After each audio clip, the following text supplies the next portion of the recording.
मध्य प्रदेश चले जाएं। मध्य प्रदेश के मेहमान भी काफी देर से इंतजार कर रहे हैं। अब्बास हाफिज जी हमारे साथ में जुड़ रहे हैं, जो कि कांग्रेस पार्टी के प्रवक्ता हैं, और घनश्याम पिरोनिया जी भारतीय जनता पार्टी के प्रवक्ता हैं।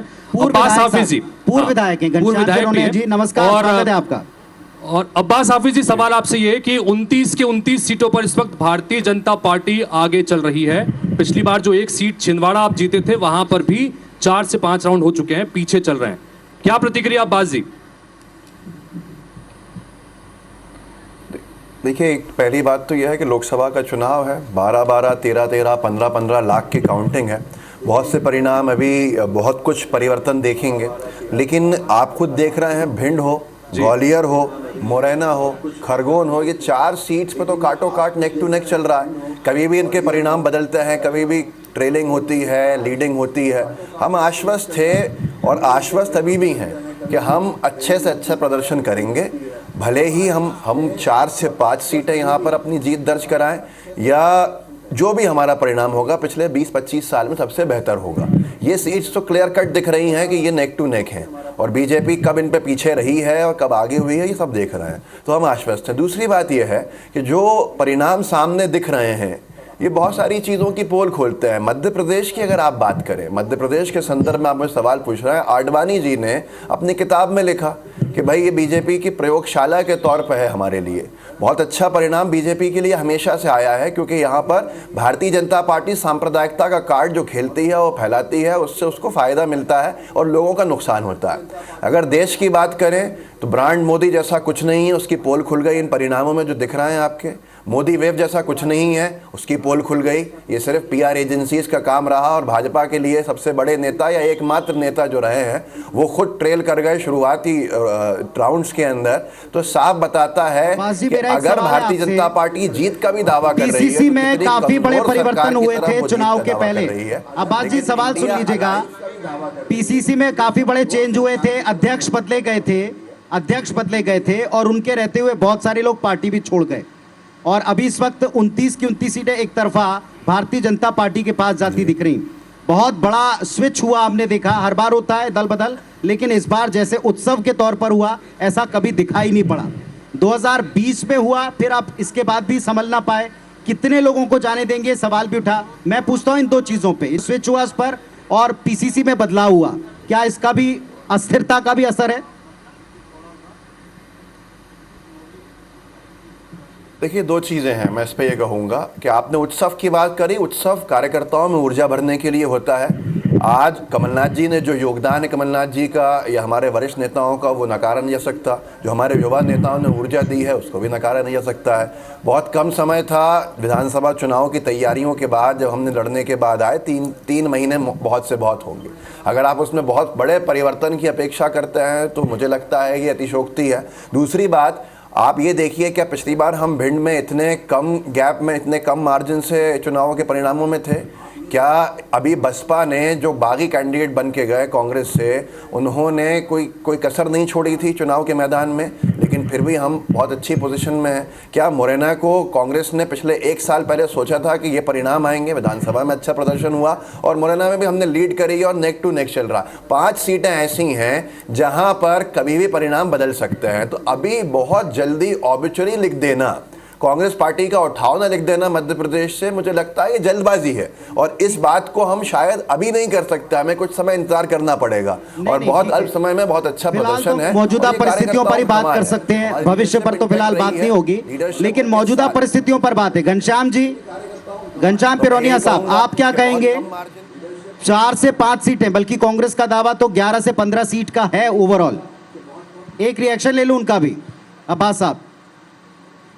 देखिए, कांग्रेस तो हमें शुरू से ही मुंगेरी लाल के हसीन सपने देख रही है, और ये जो दिवा स्वप्न देखने का इनकी परंपरा है, वो धूल धूसरित भी हो रही है। अभी अब्बास जी कह रहे थे हम भिंड जीत रहे हैं। अरे भैया, भिंड में 68,000 वोटों से आगे है। संध्या राय वहां पर 68,000 वोटों से आगे है। या आप स्क्रीन पर ही देख लें, लालवानी जी 3 लाख वोटों से आगे हैं, सिंधिया जी 2.5 लाख वोटों से आगे हैं। कहाँ, कैसे भरपाई कर पाओगे आप, कैसे? लेकिन क्या है, असल में कांग्रेस का काम गाल बजाने का रहा है, गाल बजा रहे हैं और शाम तक गाल बजाएंगे। और उसके बाद देखिए, हम जो प्रारंभ से कह रहे हैं भारतीय जनता पार्टी की सरकार बनेगी, प्रचंड बहुमत से बनेगी, और उसी का परिणाम है कि इनकी जो कांग्रेस पार्टी थी, आपने भी कहा जैसे कैसे भगदड़ मची हुई थी, इनको इनके कार्यकर्ताओं पर ही पार्टी का विश्वास नहीं है और पार्टी में उनका विश्वास नहीं है, और उसी का परिणाम है कि 29 की 29 सीटें आज भारतीय जनता पार्टी मध्य प्रदेश में जीत रही है। कमल के फूल खिलेंगे और 29 की 29 फूलों की माला ये नरेंद्र मोदी जी को अर्पित करेंगे, ऐसा विश्वास भारतीय जनता पार्टी के कार्यकर्ताओं को है। क्योंकि देखिए मध्य प्रदेश में बूथ स्तर पर हमारा पन्ना प्रमुख तक हमारा कार्यकर्ता है, और कांग्रेस में तो मैंने निवेदन किया, बूथ पर बैठने वाले लोग नहीं थे। और अब्बास जी कह रहे हैं आप चिंता नहीं करो साहब, और शाम तक कुछ नहीं होने वाला है, निश्चिंत रहे। 29 की 29 सीटें मध्य प्रदेश में भारतीय जनता पार्टी जीतेगी, और इसलिए जीतेगी हमारी केंद्र की सरकार हो, चाहे मध्य प्रदेश की हमारी सरकार हो, जनहितैषी जो काम अभी अभी और काफी राउंड बचे हैं, 3-4 सीटों अभी पता लग जाएगा। लेकिन घनश्याम, एक मैं अब एक दूसरी तरफ लेके चलते हैं कि जो ये लगभग जो नेशनल लेवल पे जो है 295 और 230 पर आके आंकड़ा थोड़ा उड़ गया, लेकिन जो 2 असेंबली इलेक्शन हुए आंध्रा और उड़ीसा, वहां पर भी पूरा सत्ता परिवर्तन हो रहा है। आंध्र प्रदेश में एनडीए क्लीन स्वीप कर रही है, 150 सीटें, 175 में से 150 सीटें एनडीए के पास गई हैं, 8 सीटें जीत रहे हैं।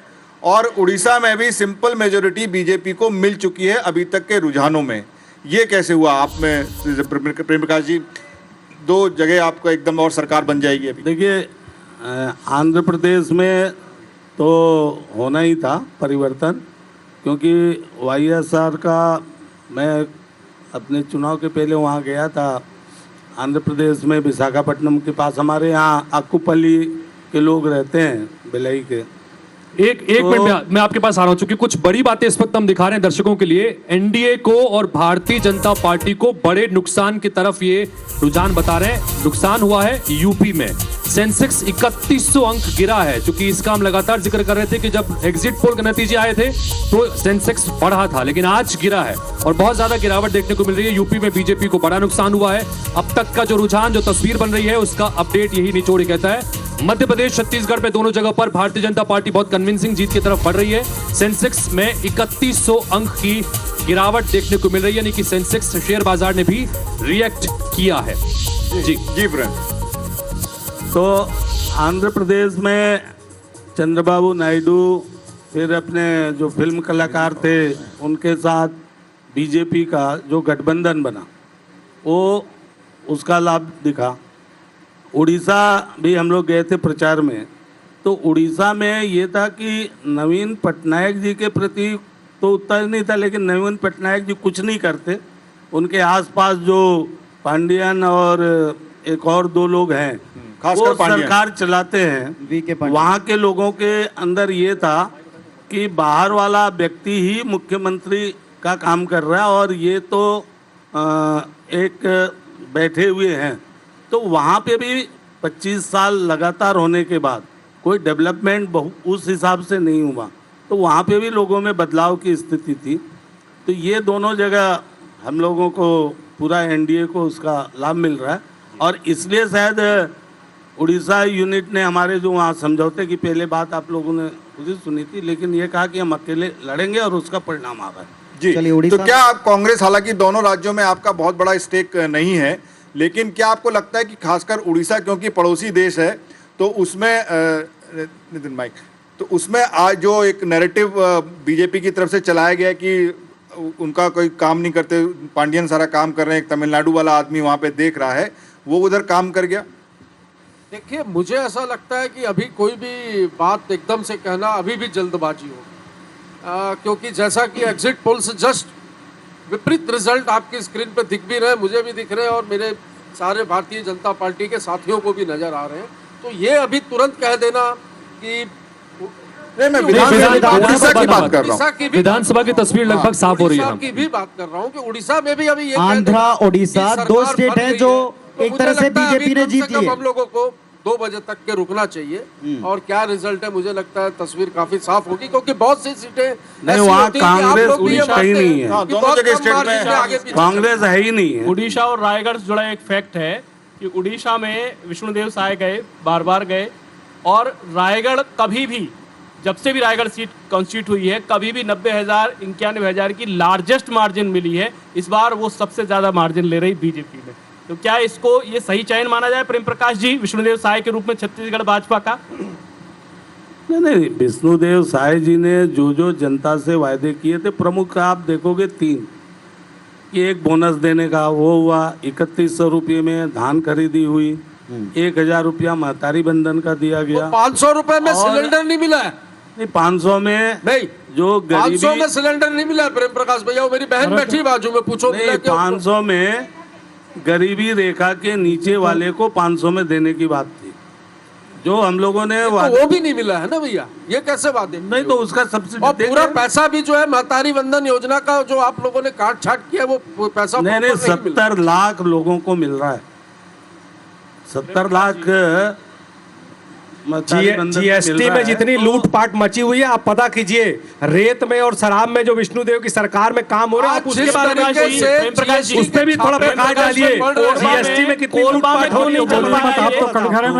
तुम्हारे लोगों को केदार जवाब दे। प्रेम प्रकाश जी, ये कोरबा में नहीं हो पाए। देखिए, एक सीट जो देखिए, लगातार बढ़ा हुआ है, शराब घोटाले में तो ये पहले से ही अंदर है। और एक मिनट भाई साहब, जवाब दे दूं मैं, शराब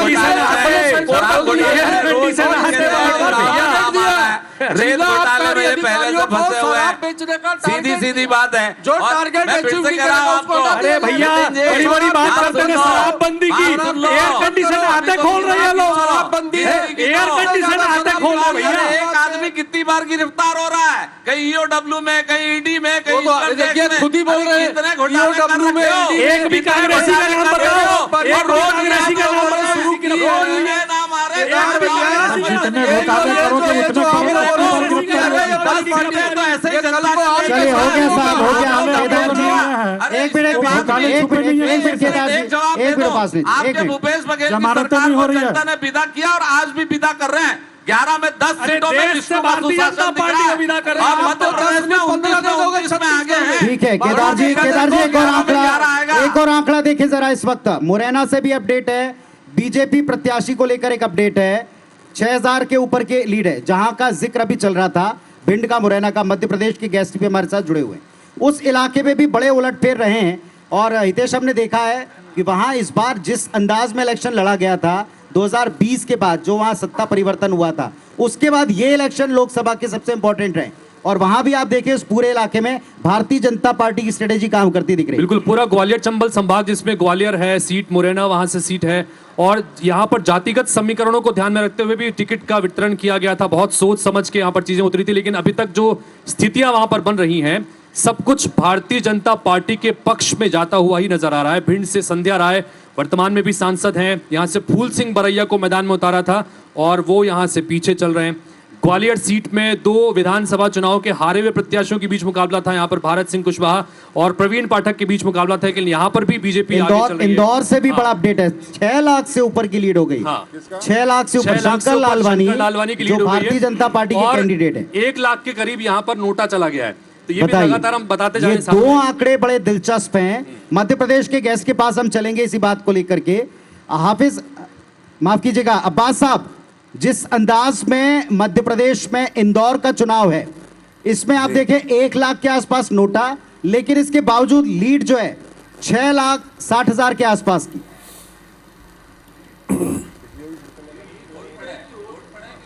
देखिए, बहुत सारे लोग ऐसे हैं जो बीजेपी से नाराज होकर वोट डालने नहीं गए हैं। जिस बीजेपी को उम्मीद थी कि वो 7-8 लाख तक लीड ले जाएगी, उसके बहुत सारे जी, मुझे आपकी आवाज आ रही है। इंदौर में जनता ने साफ तौर के ऊपर अगर नोटा पे दर्ज किए हैं अपने वोट 1 लाख, तो ये इतिहास है देश का कि पहली बार जनता ने इतनी बड़ी संख्या में उनको सही नहीं माना। हमारे साथी पूर्व विधायक जी कह रहे थे भिंड में संध्या राय जी 68,000 वोटों से लीड कर रही है। विधायक जी ने एक नंबर आगे बढ़ा दिया, 6,867 को उन्होंने 68,000 कर दिया। और 6,867 कोई वोट होता है, मार्जिन होता है कि लोकसभा के अंदर जब बहुत सारे राउंड बचे हों। ये 4-5 सीटों में कुछ भी होगा, क्योंकि 6,000 से 15,000 कोई मार्जिन ऐसा नहीं होता है, ये पलटता रहता है। विधानसभा 7-7, 8-8 होती हैं एक लोकसभा में। तो ये माननीय विधायक जी को पता होना चाहिए कि 6,867 और 68,000 में बड़ा अंतर है। तो ये बहुत अच्छे परिणामों की तरफ हम जा रहे हैं। आश्वस्त है 10 से 11 सीटों पर बदलेंगे परिणाम, और ये बहुत कम मार्जिन है। एक अपडेट और दे दें। अपडेट ये कि मध्य प्रदेश की हम सीटों का लगातार जिक्र कर रहे हैं, उसमें शिवराज सिंह चौहान विदिशा सीट से 3,17,000 वोटों से इस वक्त आगे चल रहे हैं। गुना शिवपुरी सीट से ज्योतिरादित्य सिंधिया 2.5 लाख वोटों से इस वक्त आगे चल रहे हैं। ये दो महत्वपूर्ण सीटें जिसका हम लगातार अपडेट बता रहे हैं, और बाकी सीटों पर भी 29 के 29 इस वक्त आगे। घनश्याम पिरोनिया जी, आपका अपडेट जोड़ना चाहता हूं, आपकी प्रतिक्रिया। सॉरी, एक छोटी सी बात जोड़ना चाहता हूं, फिर आप पूरा समय दे दीजिएगा। ठीक है। पिछली बार संक्षेप में बोलिएगा। वोट शेयर था वो 35% था मध्य प्रदेश में। मैं आश्वस्त हूं कि 42 से 45% हमारा वोट शेयर होने जा रहा है। पिछली बार भोपाल लोकसभा अब तक 2-2.5 लाख का अंतर हो चुका था, अभी 75,000 के ऊपर है। वोट शेयर कांग्रेस का अच्छा खासा बढ़ेगा, आप खुद देखिएगा।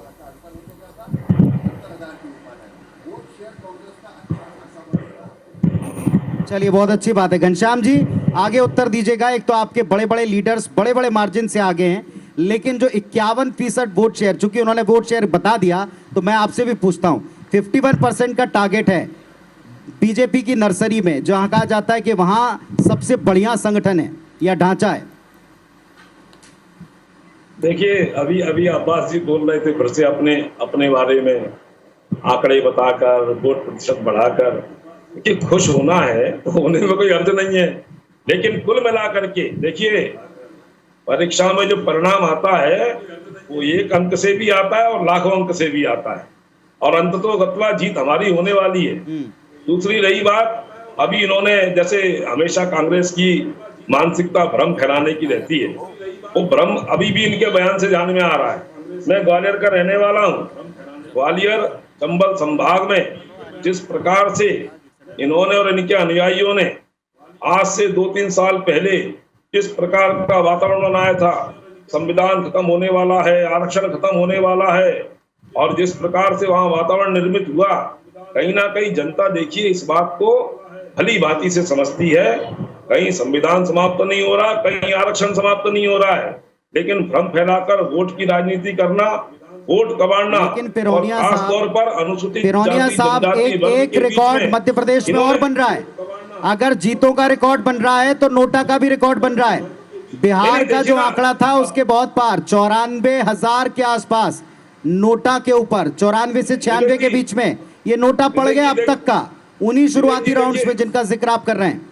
विवेक जी, देखिए सही कहा आपने, और अब्बास जी भी कह रहे थे बिहार का 61,000 आंकड़ा था अब तक का देश में सर्वाधिक, उसके आगे ऑलरेडी निकल चुका। गोपालगंज सीट थी, गोपालगंज 61,000 वहां पर। देखिए, अब्बास जी कह रहे थे इतिहास बनने वाला 1 लाख वोट।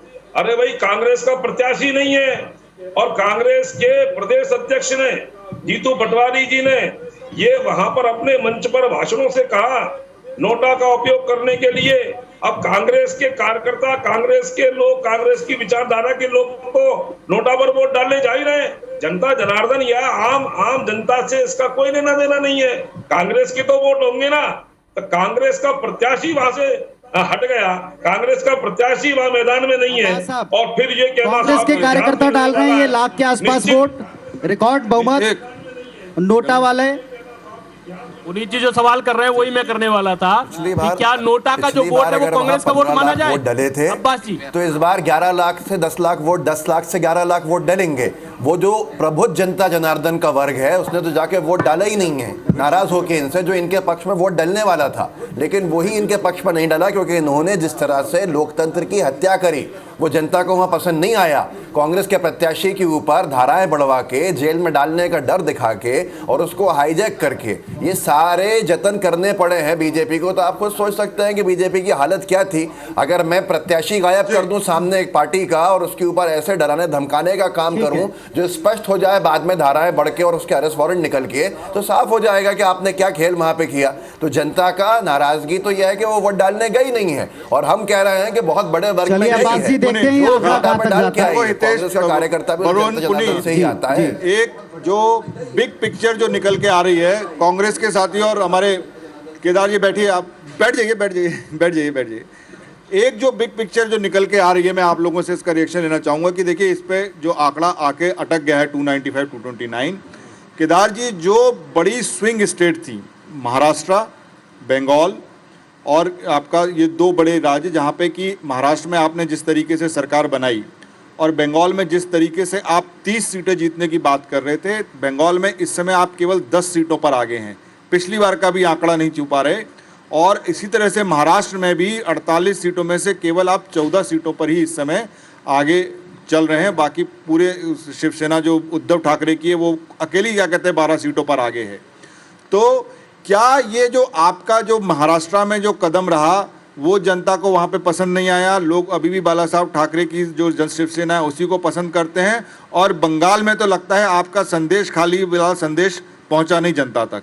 ये दोनों बातें देखिए, बाला जो ये आपको नुकसान हो रहे हैं, जो आप 300 पार अब नहीं कर पा रहे हैं। बाला साहब ठाकरे जी का सभी के मन में सम्मान है, हम आज भी सम्मान करते हैं। और जहां तक पश्चिम बंगाल का सवाल है, वहां की परिस्थितियां जग जाहिर है। हम अगर संदेश खाली की बात करते हैं तो जनता भी उस बात को समझती है, परंतु संविधान खतरे में है और आरक्षण समाप्त हो जाएगा। ये जो भ्रम कांग्रेस ने फैलाया, ये शायद कहीं कहीं इस भ्रम में कांग्रेस को और वहां के स्थानीय नेताओं ने इसे नीचे तक ले जाने में सफलता, इस भ्रम को कह रहा हूं। परंतु फिर भी मेरा कहना है कि अभी 6 से 7 राउंड वोटिंग हुई है, काउंटिंग हुई है, अभी 13 राउंड की वोटिंग बाकी है। और निश्चित रूप से मैं कहूंगा कि महाराष्ट्र और पश्चिम बंगाल में जनता भारतीय जनता पार्टी के साथ है और हम आगे बढ़ेंगे, हम आगे बढ़ेंगे। जहां तक सवाल आप बाला साहब ठाकरे का कह रहे हैं, मैं फिर से कहूंगा कि बाला साहब ठाकरे ने बहुत अच्छा महाराष्ट्र में काम किया और हम सब उनका सम्मान करते हैं, और भाजपा वहां पर बढ़त हासिल करेगी। तो लगता है उनकी पार्टी को तोड़ देते हैं। मैं सवाल ये नहीं है, सवाल एक नाथ शिंदे भी उनकी पार्टी के हैं, एक नाथ शिंदे उनकी पार्टी के नहीं है क्या? अरे आप अगर शिवसेना की बात करते हैं तो मुझे खुशी होती है। अगर कांग्रेस पार्टी डिस्कशन करती है तो मुझे खुशी होती है। बाला साहब देखिए, अभी तो सत्य यही है कि आपके इस कदम को शिवसेना के कैडर ने पसंद नहीं किया। आपसे ज्यादा सीटें अभी केवल शिवसेना को आ रही हैं वहां पर, ये सत्य है, अभी बढ़ रहा है, बाकी देखने में देखिए रवि जी। तो लेकिन हाँ, मैं अमरजीत आपसे पूछना चाहूंगा कि ये जो दोनों स्विंग स्टेट थे, जो कि अच्छे नंबर यहाँ पे सीटें, वहां पे 48 हैं, वहां पर 32 बंगाल में जो भी है 42 सीटें हैं, तो यहाँ पर आप बीजेपी को जो आशा थी वो नहीं हुई है और इसीलिए वो इस समय आंकड़ों में पीछे चल रही है। तो जो देखिए, सच को स्वीकार करने का साहस चुनिंदा लोगों में होता है। कोई अगर सो रहा है तो उसे जगाया जा सकता है, पर कोई जागते हुए सोने का नाटक करे उसे कैसे जगाओगे? सच्चाई ये है कि इस देश में जब कोई व्यक्ति इतना बड़ा हो जाता है, इतना अहंकार और घमंड आ जाता है कि वो पार्टी से बड़ा अपने आप को समझने लगता है। तो यहाँ पे भाजपा की गारंटी की बात कभी नहीं हुई, यहाँ मोदी की गारंटी की बात हो रही थी। ये उसके खिलाफ परिणाम है। दूसरा, ये कहते थे कि जो राम को लाए हैं वो इनको लाएंगे, ये राम से भी बड़े हो गए थे, ये उसके खिलाफ मैंडेट है। संविधान के नाम पर इन्होंने इस देश को जो बांटने का षड्यंत्र किया, ये उसके खिलाफ षड्यंत्र है। महात्मा गांधी की पिक्चर आने के पहले महात्मा गांधी को जानता कौन था, ये उसके खिलाफ मैंडेट है। और ये मैंडेट है संविधान और महात्मा गांधी के अलावा, इन्होंने कहा महाप्रभु जगन्नाथ भी नरेंद्र मोदी के भक्त है, ये उसके खिलाफ मैंडेट है। इसके लिए बेहतर यही होगा ये लोग सच स्वीकार कर ले। सच्चाई ये है कि ये देश की जनता का मैंडेट है। और ये जो उत्तर प्रदेश में 4 से 7 दिखा रहे हैं, एक्चुअली वो 47 था, उसको ये 4 से 7 दिखा रहे हैं। ये सच स्वीकार सवाल है मेरे पास, बिहार के लिए आप क्या कहोगे? बिहार में क्या भारी पड़ गया? देखिए, एक तरफा सीटें, आपका वहां भी गठबंधन है, वहां भी आप लोगों ने जमीन और मुद्दों की बात की। देखिए, आप कहते तो इस सच को आप भी स्वीकार करें, वहां क्या गलती हुई ये बताएं। देखिए, वहां तो आपने जाति जनगणना की बात की थी, लेकिन वहां पे अब आप साफ हो रहे हैं। जिस जातिगत मुद्दे को हम इतना बड़ा आधार यूपी में मान रहे हैं, वहां बिहार में इससे बड़ा गढ़ माना गया। अच्छा, आप एक चीज बताइए, मेरे भारतीय जनता पार्टी के मित्र 27 सीटों पर फिलहाल बीजेपी आ गए। बहुत विनम्रता से पूछना चाहता हूं कि क्या ये लोग जिसकी जितनी हिस्सेदारी उसकी जिम्मेदारी के पक्षधर नहीं है क्या? क्या अगर कोई आदमी नीचे है उसको बराबरी में जीने का हक नहीं है क्या? अगर एक पत्रकार मोदी जी से पूछता है कि गरीब और अमीर के बीच में खाई बढ़ गई है, तो मोदी जी बोलते हैं तुम क्या चाहते हो, सब लोग बराबर हो जाए? ये कोई तरीका है? राजनीति का स्तर कितने निचले स्तर बात का जवाब मैं दूंगा। जीत हार अपनी जगह है, सरकार बनाना लेकिन जवाब नहीं अपनी जगह है। अमरजीत भाई जवाब नहीं आया। पहला नतीजा आ गया, पहला नतीजा आ गया। गांधीनगर सीट से गृह मंत्री अमित शाह चुनाव जीत गए हैं। ये IBC 24 पर हम सबसे पहला नतीजा बता रहे हैं। 12 बजने में 10 नतीजे भी आ गए। मिनट देखिए अभी 12 बजने में 10 मिनट बाकी हैं। गांधीनगर सीट से पहला नतीजा आ गया है, अमित शाह अपना चुनाव जीत गए हैं। सबसे पहला सबसे बड़ा नतीजा, देश के गृह मंत्री अमित शाह गांधीनगर से जीत गए हैं। हालांकि इसमें कोई बहुत अचरज वाली स्थिति नहीं, लेकिन ये जिस तरह से सुबह टैली दिखा रही थी और 10-10 केंद्रीय मंत्रियों को ट्रेल करता हुआ पिछड़ता दिखा रही थी, इस बीच गांधीनगर से अमित शाह जी जीत गए। मार्जिन का हमको भी इंतजार है कि कितना मार्जिन है। फिलहाल ये बड़ी खबर है कि वो जीत गए, अपनी सीट पर डिक्लेयर हो गए। जी, तौकीर रजा साहब यहाँ ऐड हुए हैं और अशोक बजाज साहब ऐड हुए हैं भारतीय जनता पार्टी के। मैं स्वागत करता हूं। नवीन मार्कंडे जी भी हैं। नवीन जी भी स्वागत है आपका। जी, आप जवाब देना चाह रहे थे। देखिए मैं निश्चित रूप से कहूंगा, ये मेरे भाई कह रहे थे कांग्रेस के कि ये मैंडेट किसके खिलाफ है, तो मैंडेट तो पक्ष में है भाई। 294 226 में अंतर तो है। और वो भी मैं मेरी बात आप जो कह रहे थे मैं शांति से सुन रहा था, आप थोड़ा सी शांति से सुन ले, अच्छा होगा। तो मैंडेट तो हमारे पक्ष में है निश्चित रूप से, और अभी 5-6 राउंड की गिनती हुई है, बाकी है। पहला नतीजा आपको बधाई देता हूं, देश की संसद ने अगर पहला नतीजा कोई आया तो गृह मंत्री अमित शाह का आया है, जिन्होंने जम्मू कश्मीर से 370 हटाने में एक बड़ा रोल अदा किया था। तो निश्चित रूप से देश की जनता भारतीय जनता पार्टी के साथ। और कह रहे थे समानता असमानता आरक्षण की बात, कहां खत्म हुआ आरक्षण? कौन कहता आरक्षण खत्म हुआ? भारतीय जनता पार्टी में छाती ठोक कर कहता हूं आरक्षण के साथ चलेगी, और जो बाबा साहब अंबेडकर ने संविधान बनाया है उसकी पक्षधर है।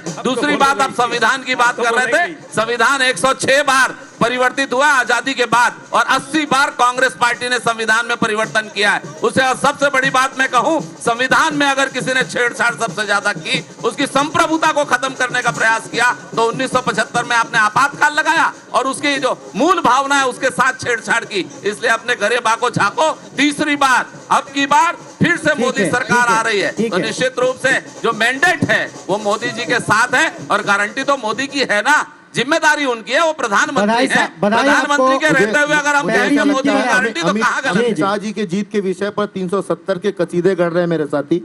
2023 के चुनाव में यही अमित शाह जी छत्तीसगढ़ आए थे, तो उन्होंने कहा था भारतीय जनता पार्टी की सरकार बनाइए, चुटकी में हम नक्सलवाद समाप्त करेंगे। आज 5 माह हो गए साहब, छत्तीसगढ़ में नक्सलवाद समाप्ति की दूर सैकड़ों लोगों की हत्याएं हो चुकी है। मुझे ऐसा लगता है कि 100 लोगों को, 100 नक्सलियों को उनकी मांग में घुस के मारा है, 100 लोगों को। और जो हिड़मा है ना, हिड़मा के गांव में आज अस्पताल चल रहा है, अस्पताल मारने की 100 लोगों को मारा, 100 लोगों को। ये कैसी बात कर रहे हैं? ये कैसी बात कर रहे हैं? ये 10 से ज्यादा 370 के कसीदे गढ़ने वाले नक्सलवाद समाप्ति की बात कर रहे हैं, नक्सलियों को मारने की बात कर रहे हैं।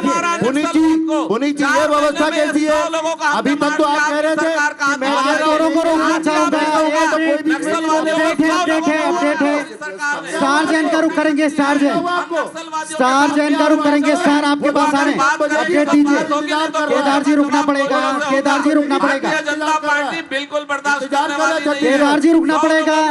घनश्याम जी एक मिनट, केदार जी स्टार जैन के पास चलेंगे। स्टार आपके पास चर्चा होगी, जी बताइए। ये 20 मिनट लोग करेंगे तो इनको भारतीय जनता पार्टी के जो बैठे हैं उनको या तो विदाई दे दीजिए, पूरा ठेका दे दीजिए। आप कृपया माइक डाउन पूरा ठेका दे दीजिए। ठेके वाली सरकार चली गई भाई, अब तो ठेके वाली सरकार नहीं है, ठेका नहीं चलता है, ये टेंडर सिस्टम है, जो भरेगा उसको मिलेगा। चलिए इंतजार कर रहे हैं। हाँ जी, चलिए हम लगातार अपडेट आपको बता रहे हैं। स्टार के पास चलते हैं। स्टार बताइए क्या अपडेट दिल्ली से, चूंकि अब बहुत सारी तस्वीरें साफ हो रही हैं और जो फिगर्स हैं वो भी आके स्टैटिक हो चुके हैं।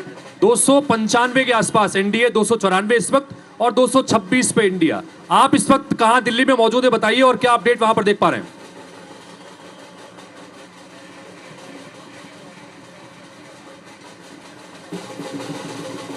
देखिए बीजेपी कार्यालय के बाहर हम मौजूद हैं। यहाँ पर और 400 पार तो नहीं, लेकिन स्पष्ट बहुमत की ओर बीजेपी जाती दिख रही है। और कार्यकर्ताओं का ये है कि यहाँ पर जोश अब कम नहीं हो रहा है।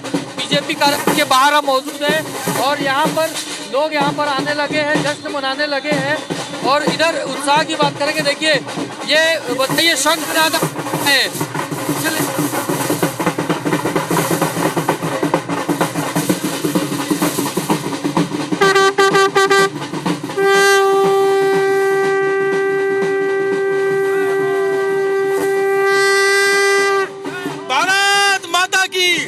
जश्न शुरू हो गया आप लोगों का? जी हाँ, विजय संग्राम हो चुका है और भारतीय जनता पार्टी ने तीसरी बार पूर्ण बहुमत से लोकतंत्र की पर जो विजय हासिल हुई है भगवान की कृपा से, ये हमारे बहुत बहुत शुभकामनाएं हैं। 400 पार नहीं कही, लेकिन 400 पार का तो नारा था कार्यकर्ताओं को जोश दिलाने के लिए। अगर ये मार्च फरवरी में चुनाव होते ठंड के टाइम तो जनता वोट देती, कार्यकर्ता भी जोश में होते। इस देश को दंगा मुक्त, भ्रष्टाचार मुक्त, आतंकवाद मुक्त और परिवारवादी राजनीति को खत्म करने वाले। देखिए ढोल नगाड़े भी यहाँ पे बजने लगे हैं। मैं तस्वीर दिखाता हूँ आपको ढोल नगाड़ों की भी। यहाँ पर अब जो कार्यकर्ता हैं और फैंस हैं वो पहुँचने लगे हैं, पार्टी मुख्यालय के बाहर है। और ये देखिए यहाँ पर ढोल नगाड़े सब यहाँ पर आ चुके हैं और कार्यकर्ताओं में उत्साह दिखने लगा है।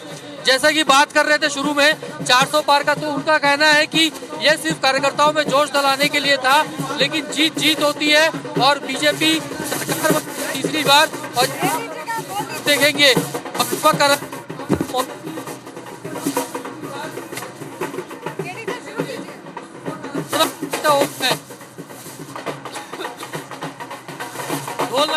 चलिए, इन सब के बीच में लगातार हम पूरे देश भर के आंकड़े भी बता रहे हैं। 294-93 के आसपास इस वक्त एनडीए है।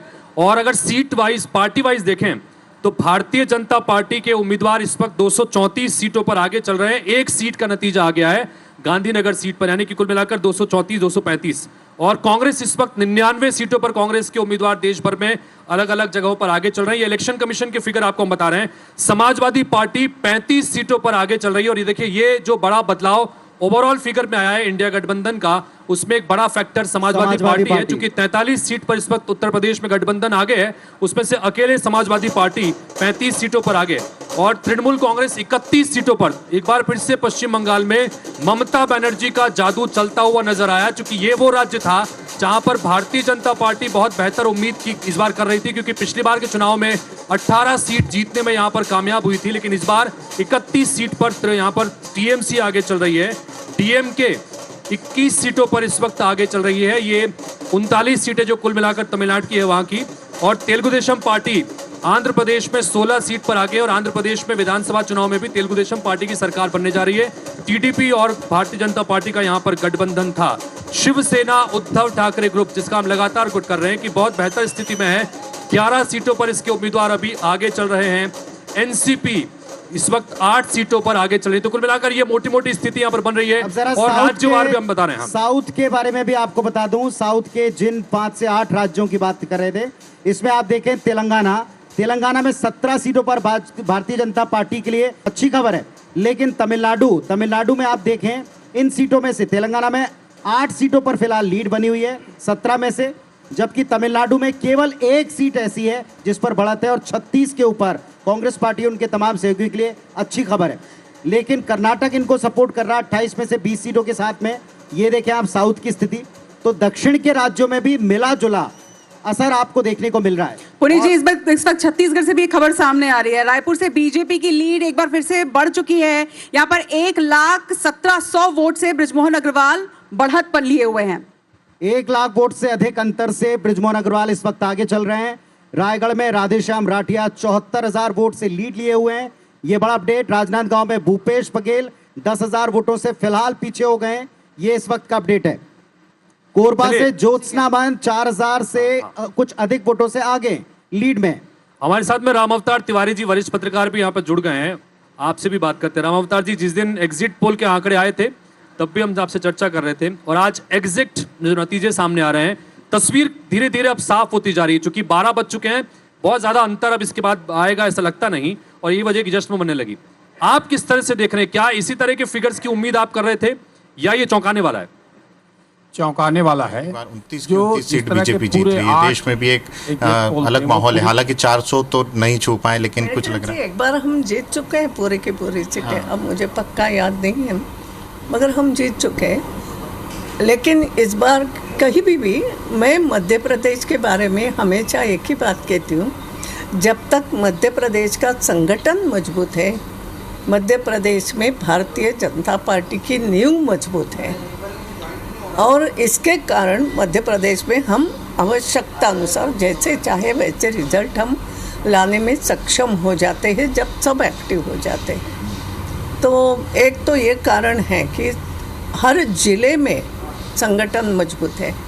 आज भी जो पुराने संगठन के कार्यकर्ता, आप उनको पूछो नहीं पूछो, वो चुनाव के समय या आवश्यकता अनुसार काम करने के लिए आगे आ जाते हैं, और उनकी देखा देखी फिर नए कार्यकर्ता भी काम में जुट जाते हैं। और इसलिए मेरा ये इससे एक सीखने वाली बात मैं कहूँगी कि पूरे हिंदुस्तान ने और भाजपा के अखिल भारतीय संगठन के प्रमुखों ने भी ये बात सोचने लायक है कि संगठन मजबूत होना, संगठन का विस्तार, संगठन की मजबूती, संगठन के कार्यकर्ता कितने एक हैं, ये सब बातें फ़र्क पड़ती है। और मध्य प्रदेश में जो भी सरकार पहले से चली वो अच्छी चली, इसलिए विरोध का कोई कारण ही नहीं था। लेकिन ताई, कहीं ना कहीं देश में जो 400 पार की बात कही जा रही थी, उस तक बीजेपी अभी पहुंच नहीं पाई है। क्या लग रहा है कहीं ना कहीं इंडिया गठबंधन चुनौती दे रहा है? एक बात तो ऐसी है, मैंने पहले भी एक बार कहा था कि मनुष्य या विद्यार्थी, ये चुनाव एक प्रकार से परीक्षा होती है। विद्यार्थी जो अभ्यास करता है वो फर्स्ट क्लास फर्स्ट आने के लिए ही करेगा ना, वो यही बोलेगा ना मैं प्रथम आऊँगा सब में, ये नहीं बोलेगा। इसके लिए लड़ाई नहीं लड़ेगा तो अच्छे मार्क से पास कैसे होगा, मैं तो पास हो जाऊँगा, ऐसे बोलने के लिए तो कोई अभ्यास नहीं करेगा, तो मतलब नहीं है ऐसा करेगा तो। और इसलिए ये 400 पार, ये एक प्रकार से अभ्यास क्यों करना है, 400 पार लाना है, मेहनत क्यों करना? क्योंकि कई बार होता है भाई अपनी ही तो सरकार है, सरकार तो बननी है, तो कितनी मेहनत करना है, सरकार बन जाएगी। नो, ये एक प्रकार से जिद थी कि 400 पार के लिए मेहनत करना है, ऐसा एक लक्ष्य रखा गया था। तो हमें इतना देखना है कि लक्ष्य के हम कितने करीब पहुँचे। और फिर जैसे विद्यार्थी भी करता है कि मैंने तो फर्स्ट क्लास फर्स्ट आने का लक्ष्य रखा था, तो मैं फर्स्ट क्लास तो आया, फर्स्ट क्यों नहीं आया, मैं थर्ड क्यों आया, मैं फोर्थ क्यों, ये बात की बातें हैं। लेकिन ताई, इंदौर की यदि बात करें, इंदौर में हालांकि कांग्रेस के प्रत्याशी कोई नहीं थे, बीजेपी एक लीड तो ले रही है, लेकिन कहीं ना कहीं नोटा भी यहाँ पर एक लीड लेता हुआ दिखाई दे रहा है। अभी तक 1 लाख पार कर चुका है। एक बात है, ये नोटा जो है, ये नोटा केवल इसलिए मुझे लगता है कि इंदौर में मेरे अभी तक का मेरा जो अनुभव है, इंदौर में कांग्रेस का भी अपना एक वोट रहा है, क्योंकि पहले तो इंदौर में कांग्रेस ही जीतती थी। भारतीय जनता पार्टी का इंदौर में लोकसभा जीतना तो 89 के से शुरू हो गया। उसके पहले, और पहले हम क्या देखते थे, जैसे जब हम जीतते नहीं थे तो हम ये देखते थे कि इतने तो वोट अपने हैं ही, इससे बढ़ाना है, ये हमारी भी स्थिति थी। तो वैसी कांग्रेस की है, हर चुनाव में देखा आपने कि कांग्रेस का एक फिक्स वोटर तो है ही, वो 2 लाख तक का तो पक्का मान लो, फिर 2 लाख के अच्छा उम्मीदवार हो तो 2 के 3 हो जाते हैं, 3.25 हो जाते हैं, 2.5 हो जाते हैं। ये हमने हर चुनाव में हमने अभ्यास करा, तो हमने ये माना, ये मान लो 1 लाख 1.5 लाख तो या 2 लाख ज़्यादा से ज़्यादा, ये तो कांग्रेस का पक्का पीढ़ी दर पीढ़ी जैसा हम बोलते हैं, ये मकान कांग्रेस का ऐसा। अब क्या देखने में ये नहीं लग रहा कि उनको ये बोलो कि उनको वोट देने के लिए तो कुछ मेरा नहीं, भी है, लेकिन वोट देने जैसा तो जाना है। खुल के स्वीकार ताई कर रही है कि यहाँ कांग्रेस का वोट रहा है, ये इतना वोट तो वहाँ पड़ना ही है। तो क्या ताई ये भी कहेंगी, जैसी इनकी नाराजगी थी कि कांग्रेस के प्रत्याशी का ऐन वक्त पर बैक करना, उनका बीजेपी में आना, ये अच्छी तस्वीर नहीं दिखाता? इंदौर में तो जीत पहले से तय मान रहे थे, आपका खेमा बीजेपी खेमा। समर्थन।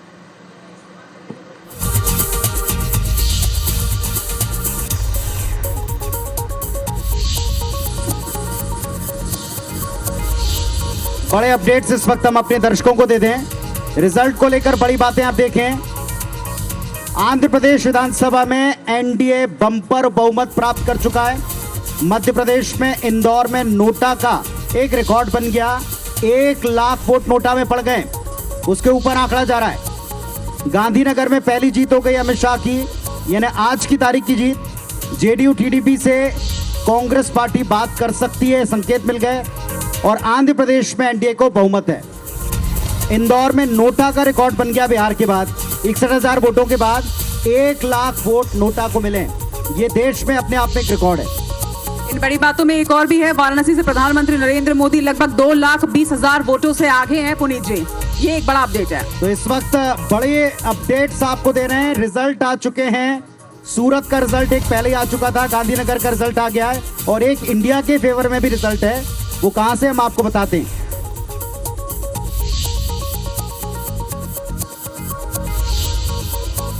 मोटे तौर पर इस वक्त देश भर की तस्वीर जो है वो साफ होती नजर आ रही है। 12 बज चुके हैं और पूरी तरह से जो मतगणना का प्रोसेस शुरू हुआ 4 घंटे उसमें हो चुके हैं। 293 सीटों पर इस वक्त एनडीए के उम्मीदवार आगे चल रहे हैं, जिसमें एक परिणाम भी शामिल है। और साथ ही इंडिया गठबंधन इस वक्त 226 सीटों पर आगे चल रहे हैं, जिसमें उत्तर प्रदेश ने इस बार सबसे ज्यादा चौंकाया है। साथ ही महाराष्ट्र में भी भारतीय जनता पार्टी के लिए थोड़ी सी चिंताजनक खबरें आई। पश्चिम बंगाल जहां पर सबसे ज्यादा मेहनत देखने को मिली, 7 चरणों में यहां पर पश्चिम बंगाल की 42 सीटों पर वोटिंग संपन्न हुई, लेकिन यहां पर टीएमसी का दबदबा एक बार फिर से देखने को मिल रहा है। राजस्थान में भी खबर भारतीय जनता पार्टी के लिए चुनौतीपूर्ण आई, क्योंकि यहां पर करीब 12 सीट ऐसी हैं जहां पर कांग्रेस पार्टी अपने गठबंधन के उम्मीदवारों के साथ में आगे चल रही है। कर्नाटक जहां पर पिछली बार 28 में से 25 सीट थी, इस बार वहां पर जेडीएस के साथ गठबंधन था। 18 सीटों पर इस वक्त वहां पर बीजेपी आगे चल रही है और यहां पर भी कांग्रेस पार्टी की स्थिति थोड़ी सी बेहतर है। तो कुल मिलाकर ये वो सीटें जिसकी वजह से ये फिगर इस तरह का नजर आ रहा है। 296 के आसपास, 293 से 296, 293 अभी टैली पर दिखाई पड़ रहा है। इनमें से 238 सीटों पर फिलहाल भारतीय जनता पार्टी की लीड है और सहयोगियों में टीडीपी 16 सीटों पर आगे, जेडीयू 14 सीटों के ऊपर आगे। और ये जाहिर तौर पर बिहार जो है, बिहार ने एक बड़ा कमाल किया है इसमें, क्योंकि वहां जिस तरह का गठबंधन था उसको पीछे छोड़ ये गठबंधन आगे चल रहा है। हमारे साथ में जो अब इस वक्त एक बड़ा पैनल जुड़ा हुआ है, इसमें नवीन मार्कंडे जी हैं, तौकीर रजा साहब हैं, जसविंदर सिंह बग्गा जी, अशोक बजाज साहब हैं और अग्रवाल साहब हैं। आप सबको नमस्कार हम करते हैं, सबका स्वागत करते हैं। ये जो बड़े स्टेट की स्थिति इस वक्त बनती दिखाई पड़ रही है, बजाज साहब आप जरा थोड़ी बात रखें। भारतीय जनता पार्टी के इतने प्रचार के बावजूद वेस्ट बंगाल हाथ से छूटता दिख रहा है, महाराष्ट्र हाथ से निकलता दिख रहा है। ये लोकसभा सीटों के अनुसार हम बता रहे हैं। वहां जो कदम, जो फैसले, जो जयशरा पार्टी का पसंद नहीं आया लोगों को। नहीं, अभी तो ये प्रारंभिक रुझान है। अभी तो 4-5 राउंड की गिनती हुई है महाराष्ट्र में और लगातार हम अभी देखते हैं बढ़ाए हुए हैं। महाराष्ट्र में भी भारतीय जनता पार्टी और शिवसेना का गठबंधन है, वो आगे जाएगा। और इसी प्रकार से हम अनेक राज्यों में, आंध्र प्रदेश में देखिए विधानसभा में और उड़ीसा में जिस तरह से भारतीय जनता पार्टी का दृश्य रहा है, इस चुनाव परिणाम जो सामने आए हैं वो भारतीय जनता पार्टी के लिए शुभ संकेत है। कुछ राज्यों में जरूर नुकसान हुआ है और कैसे आगे इस पर रिकवर होगा अभी आगे तो गिनती के बाद समझ में आएगा। लेकिन भारतीय जनता पार्टी स्पष्ट बहुमत की ओर आगे बढ़ चुकी है और निश्चित रूप से तीसरी बार नरेंद्र मोदी प्रधानमंत्री बनेंगे। नवीन जी, बड़े स्टेट्स की मैं बात कर रहा था।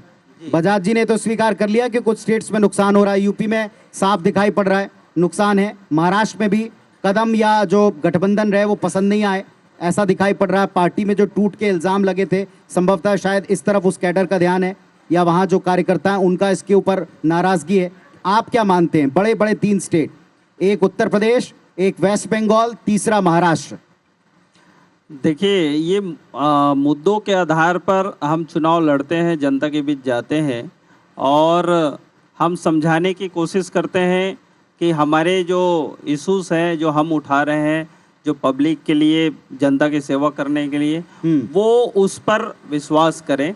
कभी कभी मुद्दे भी अच्छे रहते हैं और हमारा साथ भी पब्लिक देते हैं, लेकिन ऐसी कुछ समीकरण बनता है जिससे वोट का डाइवर्सन भी एक होता है, उसके कारण से भी बहुत मार्जिन से हम लोग या कोई भी ऐसा पीछे हो सकता है। तो एक ये भी कारण हो सकता है जो 2-3 जगह पर जो पीछे दिख रहे हैं। लेकिन अभी भी जैसे हमारे बजाज जी ने कहे कि अभी हमारे 10 राउंड के लगभग 9 राउंड 10 राउंड के लगभग अभी गणना बाकी है। तो इस दरमियान भी ठीक है, ये बातचीत हम लगातार जारी रखेंगे। कांग्रेस पार्टी की तरफ से भी कुछ मेहमान नए जुड़े हैं जो उनसे भी मैं तारुफ भी कराऊंगा और बातचीत भी करूंगा, लेकिन एक बार मैं दिल्ली का रुख कर लेते हैं। दिल्ली से हमारे सहयोगी इस वक्त नवीन कुमार सिंह सीधे जुड़ रहे हैं और कांग्रेस मुख्यालय में मौजूद हैं। नवीन, सवेरे जब हम पहुंचे थे आपके पास में थोड़ा सन्नाटा यहाँ पर देखने को मिल रहा था, लेकिन अब जब तस्वीर साफ होती नजर आ रही है और कुछ राज्यों में बहुत बेहतर स्थिति में कांग्रेस पार्टी नजर आ रही है, पिछली बार के मुकाबले डबल अपनी सीटों को कर दिया है, अब किस तरह का रुझान वहां पर किस तरह का नजारा देखने को मिल रहा है कांग्रेस मुख्यालय में? नवीन,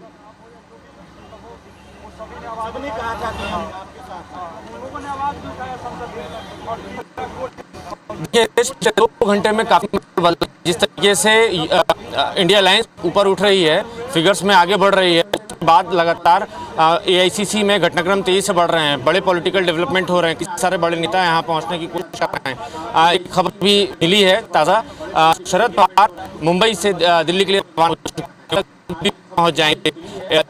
लग रहा है कि मिल रही है इसमें पहले सहारा था माहौल हो चुका है। नवीन, आपकी आवाज सब तक प्रॉपर पहुंच नहीं रही, लोग हैं उनसे बातचीत जरूर करवाएंगे। हम आपके पास जुड़ना चाहेंगे। मैं चाहूंगा एक बार थोड़ा आवाज ठीक कर लें, इसके बाद में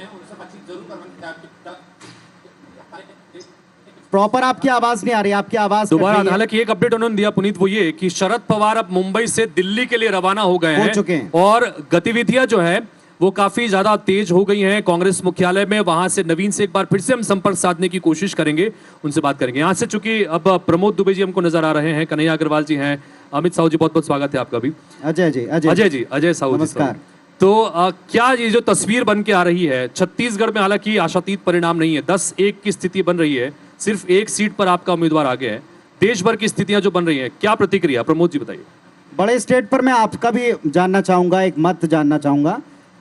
छत्तीसगढ़, मध्य प्रदेश, ये जो हाल के चुनाव वाले थे, यहाँ पर भारतीय जनता पार्टी मजबूत है, कोई बड़ा उलटफेर नहीं। राजस्थान में कड़ी टक्कर आप लोग दे रहे हैं, लेकिन महाराष्ट्र हो, वेस्ट बंगाल हो और खास तौर पर एक बिहार स्टेट जहां आपको झटका, इन तीनों के बारे में आप क्या राय रखते हैं?